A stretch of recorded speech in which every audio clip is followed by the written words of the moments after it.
Bueno, en este corto ejemplo les vengo a hablar de la implementación de la arquitectura hexagonal, que está basada en arquitecturas como arquitecturas por capa o cebolla, que básicamente fue como una refactorización conceptual, pero que realmente nunca se le dio alguna aplicación específica o algún ejemplo específico, y varios autores utilizan sus propias formas de implementar, especialmente trayendo técnicas de lenguajes orientados a objetos como Java. Y básicamente les vengo a mostrar cómo se puede hacer eso desde el punto de vista de una aplicación implementada en Node.js. Entonces me gusta mucho esta imagen porque nos explica exactamente en tres componentes y se mezclan algunos otros conceptos. Por ejemplo, la infraestructura. La infraestructura simplemente es tomado de algunas otras arquitecturas y conceptos que trata de explicar como todo el entorno, las librerías, el framework, incluso algunos, digamos, adaptadores que nosotros creemos, hacen parte de esa arquitectura, de esa infraestructura. Y básicamente este es el árbol de directorios que me presenta el proyecto. Aquí estoy trabajando con Docker, un Dockerfile y con TypeScript. Yo uso TypeScript pues básicamente porque me aporta algunas herramientas muy útiles más que el tipado de datos, puesto que JavaScript no necesita tanto, digamos, esa filosofía, pero me aporta muchas herramientas adicionales que vienen con el paquete de TypeScript o con el set de mejoras que se le pudiesen aplicar para mantener, digamos, una buena rutina, unas buenas prácticas de desarrollo de software. Entonces, para eso estoy utilizando TypeScript y el proyecto pues va a estar en TypeScript. Entonces, ¿qué es lo que estoy haciendo? En la carpeta src tengo los datos, que los datos simplemente me van a conectar, es un adaptador que se conecta al puerto de la base de datos, y para MySQL tengo una base de datos específica, lo cual está implementado a través de una clase llamada base de datos, y aquí está pues el tipo de datos, se definen utilizando TypeScript para tener, digamos, una coherencia entre lo que se escribe y entre lo que se espera, las funciones que se esperan. Esa es una de las ventajas útiles de utilizar TypeScript. Aquí tengo el constructor, básicamente cómo abrir la conexión, cómo ejecutar alguna consulta y hacerlo a través de promesas para mantener la parte asíncrona. Puedo crear una conexión que puede ser utilizada en cualquier parte de mi aplicación que va a residir en esta carpeta app. Entonces ya les mostré la parte de data. Helper, ¿qué son los helper? Bueno, helper son código que no necesariamente hace parte de mi lógica de negocio, entonces hace parte de mi infraestructura. Por ejemplo, un programa que creé para cifrar, un helper para, digamos, utilizar algunas funciones que me ayuden a generar consultas más rápido. Como este es un proyecto muy simple y lo quiero hacer lo más simplificado posible, voy a tratar de utilizar menos dependencias. Entre menos dependencias puedas utilizar mejor, más en estos proyectos que utilizan muchísimos paquetes. Entonces creé este pequeño helper para realizar consultas a MySQL y no depender de un ORM, que posiblemente en un proyecto muchísimo más grande sí sería necesario. Por ejemplo, aquí estoy utilizando clases que se puedan inyectar como para mantener el concepto de inyección en dependencia digamos, de los conceptos de Solid que se manejaron muy a profundidad en Java, que se desarrollaron muy en la programación orientada a objetos. Por ejemplo, pueden ver que en estos helpers estoy utilizando, por ejemplo, simplemente exportaciones a través de módulos, que también es otra forma de inyectar una dependencia. Entonces los puedo generar por aparte y los puedo mandar a llamar de una forma muy recursiva dentro del proyecto. Entonces tenemos helper, tenemos el cargue del servidor y tenemos pues una forma de acceder a la base de datos, de conectarme a la base de datos, pero esto no hace parte de mi lógica del proyecto, por eso hace parte de la infraestructura y está totalmente separada y desacoplada de la aplicación. Entonces, ¿qué pasa? En esta aplicación ya vamos a entrar, digamos, a la aplicación en general como tal. Tenemos tres grupos o digamos tres módulos, si se pudiese llamar. No sé si sea correcto llamarlos casos de uso porque dentro de estos habrían más casos de usos más atómicos, habría una atomicidad, pero pues digamos que son tres grandes grupos, tres grandes módulos que se pudiesen llamar. Primero es un default. El default simplemente tiene un controlador. No necesito hacer nada, no necesito crear el concepto de arquitectura hexagonal en esta parte. ¿Por qué?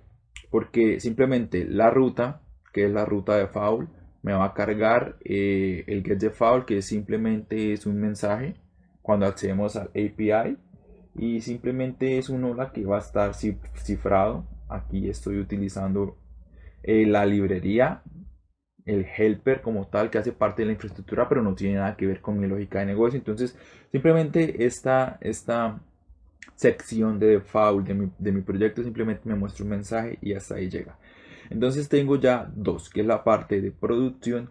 Producción hace referencia a producciones tanto de cine o pueden ser de series. En este caso estoy hablando de series de televisión. Entonces a eso hace referencia a la parte de producción y la parte de usuarios, que es la parte de autenticación. Entonces, como pueden ver, cada una de estas unidades organizativas tiene ya las tres partes, como de forma vertical. Cada una tiene su aplicación, su dominio y su infraestructura, de acuerdo como podríamos ver acá digamos, en la implementación de este concepto de arquitectura hexagonal. Tiene su dominio, su aplicación y su infraestructura. Entonces, bueno, la idea es que las capas de afuera, infraestructura y aplicación, pueden conocer el dominio. ¿Sí? La capa de infraestructura puede conocer todo, la capa de aplicación solo puede conocer el dominio y el dominio solo se puede conocer a sí mismo. De esta forma mantenemos el código atómico mantenible y lógicamente más desarrolladores pueden trabajar de una forma muy entendible, manteniendo todas las prácticas, claro está, de lo que es arquitectura y software limpio, código limpio, y esta arquitectura se presta para eso. Entonces ya, para no perder más tiempo en cosas teóricas, les voy a mostrar cómo está implementada esta aplicación. Entonces básicamente vamos a mirar la parte de producción. En la parte de producción en la aplicación pasa lo mismo que en la default. Tengo una ruta, la ruta me dice que voy a obtener estas dos funciones que me van a obtener, digamos, las funciones o métodos que se van a ejecutar. Entonces el controlador simplemente, aquí vamos a separar, a desacoplar la lógica del request and response, que eso hace parte del HTTP y del API o de la API. Entonces manejamos el request y el response. Entonces aquí simplemente le estamos diciendo, bueno, me estás pidiendo producciones, listo, voy a esperar por este servicio para obtener producciones. Entonces te voy a enviar el request body. Lógicamente aquí me faltaría aplicar una capa de validación, pero pues para el ejemplo, para este ejemplo todavía pues no es, digamos, no es algo vital. Asumamos que los datos vienen bien en un proyecto del mundo real. Lógicamente esto tiene que pasar a otra librería que hace parte de la infraestructura que me valida si el request está bien estructurado. Y si está bien estructurado, pues lo envío. ¿Y qué pasa? Obtengo una producción. Si la obtengo, mando un status 200 en formato JSON con la producción que me pidieron o con la cantidad de producciones que hacen parte de esa consulta en general. O si no, pues un status 400 que no se encontraron esas producciones. Y lo mismo pasa con los años. Aquí simplemente me pide, déjeme ver todos los años en los que se han creado producciones. O sea, entre este año y este año se han creado producciones. Entonces me va a enviar todos los años en los que se han creado producciones, o al menos las producciones que tienen definidos años en la base de datos. Entonces me va a mostrar absolutamente todo. Y ya, básicamente esta es la única responsabilidad y se le desacopla totalmente a la parte en la capa de aplicación. Se conecta con, digamos, una interfaz de usuario a través de HTTP request. Puede ser AJAX o puede ser el API para hacer pues, peticiones asíncronas en JavaScript. Entonces ya, listo, básicamente me recibe la respuesta a través de un request y envía un response y todo viene pues desde la librería Express. A él no le importa nada de lo que pase en la lógica de negocio ni cómo se obtuvo esa información. Si yo solamente quiero, obtengo esto, si veo que esto está bien, sí, el requerimiento está bien, sí, entonces necesito que alguien me cumpla ese requerimiento. Yo no necesito saber cómo lo van a hacer, simplemente cúmplanlo y me traen la respuesta y yo vuelvo y la envío y así funciona una API como tal. Entonces aquí está totalmente desacoplada, aquí no hacemos ninguna otra comprobación, simplemente recibo y envío.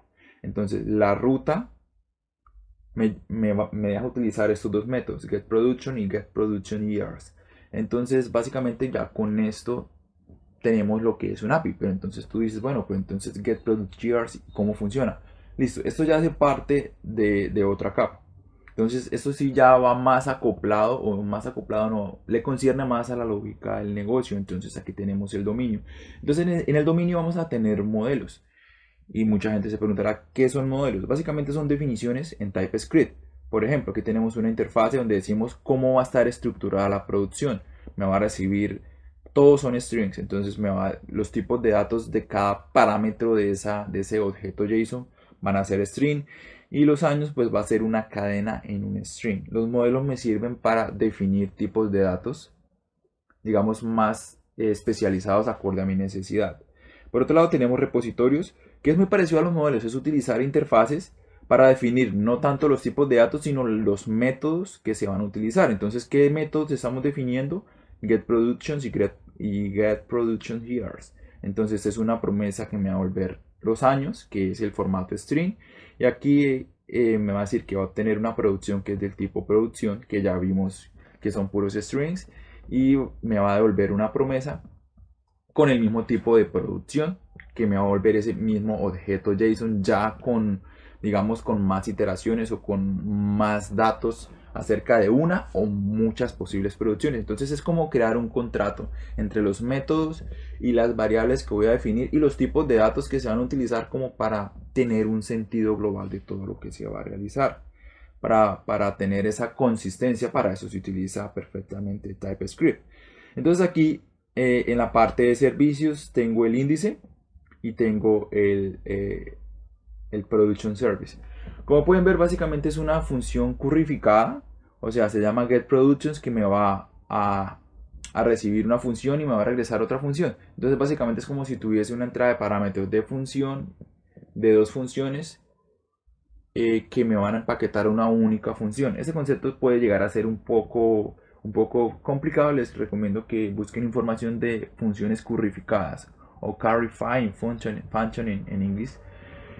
Entonces, para que puedan entender y sacarle provecho a este tipo de método. Pero básicamente es una función, estamos definiendo una función que me va a retornar otra función muy parecida a los callbacks, pero se utiliza mucho para digamos, evitar estar utilizando funciones dentro de funciones, sino con un mismo nombre se pueden llamar dos funciones y hacer un último resultado con dos entradas diferentes de parámetros.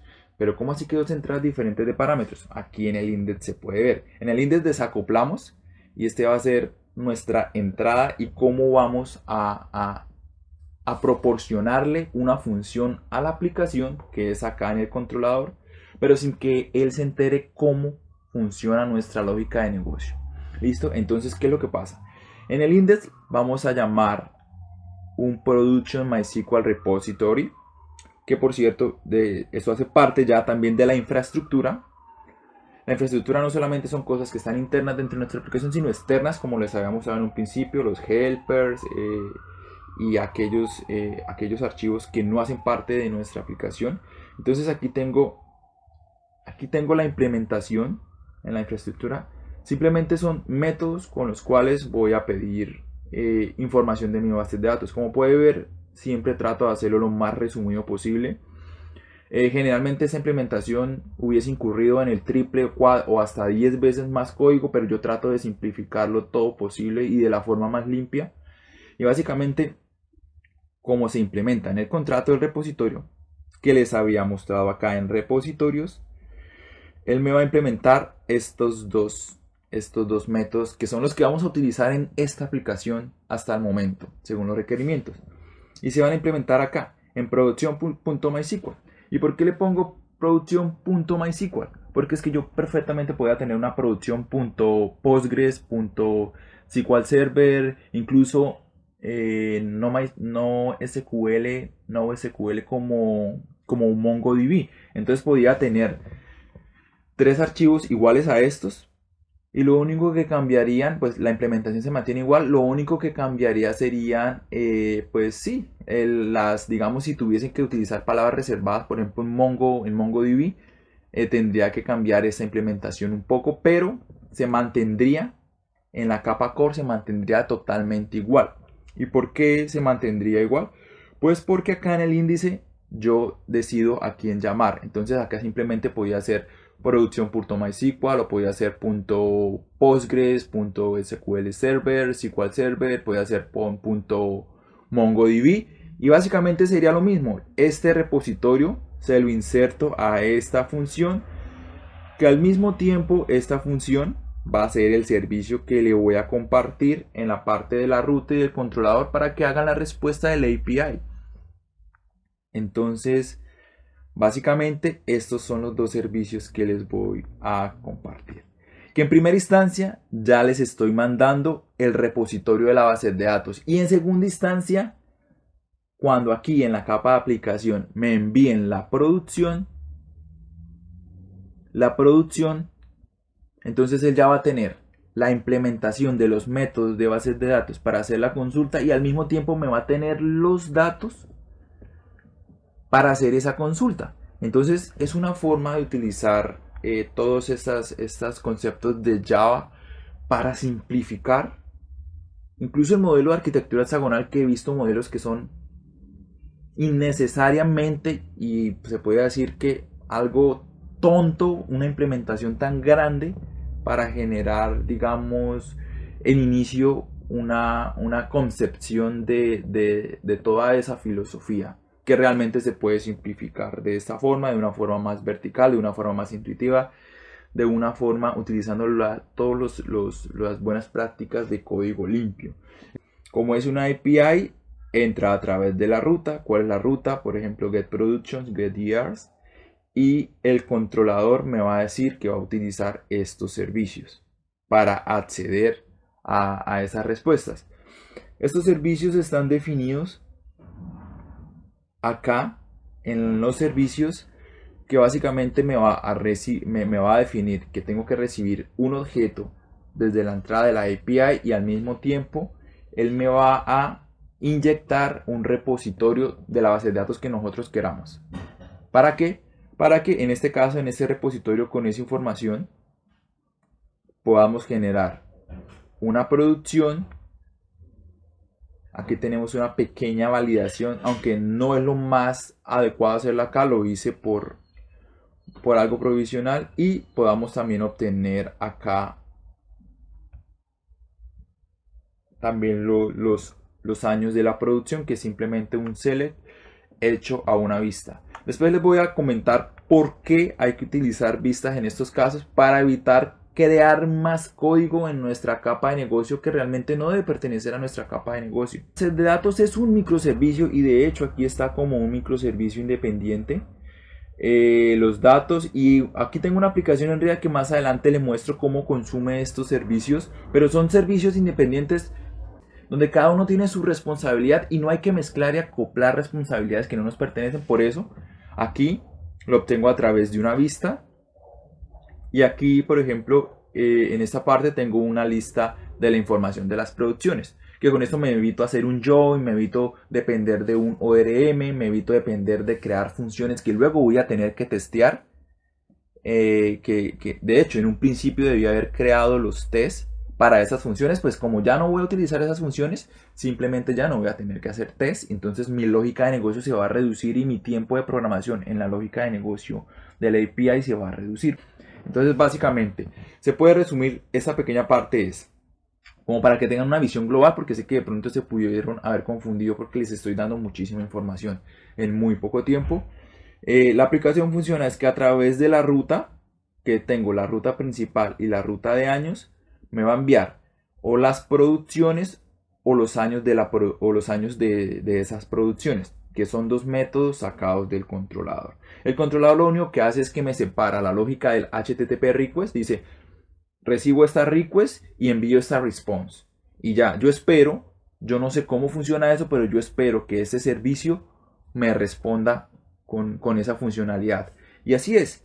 Aquí en la parte de servicios, aquí está el servicio dice, yo creo una función currificada en la cual voy a recibir los datos de entrada de la API y les voy a enviar el repositorio que espero que alguien lo haya hecho bien, que es este el repositorio de la base de datos, que en este caso es MySQL. Digamos, a mí no me importa cómo hicieron el repositorio, no me importa ni siquiera qué base de datos estén utilizando, ni me importa cómo entra, si entra a través de una API o no, la información que estoy necesitando, simplemente envío la implementación de la base de datos más la información que me piden y ya ese repositorio se encargará de darme una respuesta. En el momento en el que yo tenga la respuesta, pues el servicio se la va a proveer a la ruta, que la ruta es el mismo HTTP request de un API, el request and response. Entonces, esto sucede aquí en la capa de infraestructura, que sí puede conocer más acerca de todo de la lógica de negocio y de la implementación de la aplicación. Y básicamente me dice, voy a obtener los años y voy a obtener la producción basado en esta consulta o en estos parámetros y se las voy a devolver. ¿Y cómo lo voy a hacer? Bueno, pues esto es una función asíncrona. Cuando la base de datos me conteste, yo le voy a enviar la respuesta. Y aquí también en el controlador tenemos también asincronía. Cuando me conteste el servicio, pues yo les voy a enviar la respuesta con un formato aceptable para el API, que es un 200. Y bueno, con la respuesta 404 en caso de no ser encontrada. Entonces básicamente esto es arquitectura hexagonal aplicada en un ejemplo de la vida real de la forma más simple, eficiente posible, porque al final pues la idea es que todo esto sea de lo más eficiente posible.